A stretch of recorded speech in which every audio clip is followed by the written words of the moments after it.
அரசு உயர்நிலைப்பள்ளி ஒப்பதவாடி கிருஷ்ணகிரி மாவட்டம் எஸ்ஐடிபி தாமரை குழு 9ஆம் வகுப்பு மாணவி ஹரிணி. தீம் நிலையான வளர்ச்சி மற்றும் சுற்றுச்சூழல். நாங்கள் எதுக்கு இந்த தலைப்பு எடுத்தோம்னா, எங்கள் ஊர் பகுதியில் சுற்றுச்சூழல் ரொம்ப மாசுபடுகிறது. தலைப்பு நீர் சுத்திகரிப்பு. நீர் சுத்திகரிப்பு. எங்கள் ஊர் பகுதியில் தண்ணி பிடிக்கிற இடத்துல நீர் ரொம்ப மாசுபடா. எங்கள் ஊர் பகுதியில் தண்ணி பிடிக்கிற இடத்துல குப்பைகள் கொட்டுறாங்க, கழிவுகள் இருக்கு. அப்புறம் மாடு கட்டுறாங்க, ஆடு கட்டுறாங்க. அதனால் ரொம்ப கழிவுகள் ஏற்படுது.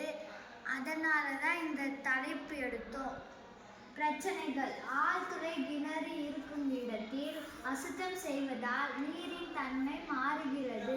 ஆழ்துளை கிணறு இருக்கிற இடத்துல குப்பையோ கழிவோ மாசோ நிறைய அடையிறதுனால அங்க இருக்கிற நீரின் தன்மை மாறுகிறது.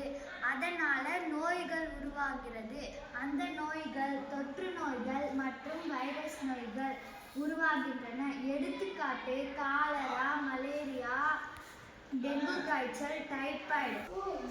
காலரா நோயால மக்கள் ரொம்ப அவதிக்கிறாங்க. அதனால எங்க ஊர் நீர் இருக்கிறதுனால நீரின் தன்மை மாசுபடுகிறதுனால ரொம்ப நோய்கள் பரவுகின்றன.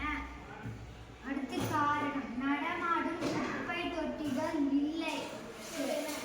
பெரியோர்கள், சிறியோர்கள்,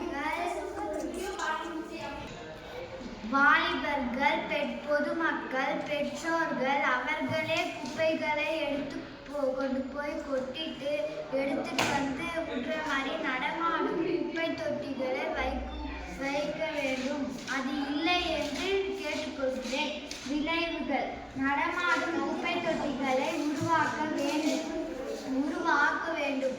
அவர்களே கொண்டு போய் கொட்டிட்டு அவர்களே எடுத்துட்டு வர்ற மாதிரி நடமாடும் குப்பை தொட்டிகள் வேணும் என கேட்டுக்கொள்கிறேன். சுற்றுச்சூழலை காப்போம், நோயை தடுப்போம்.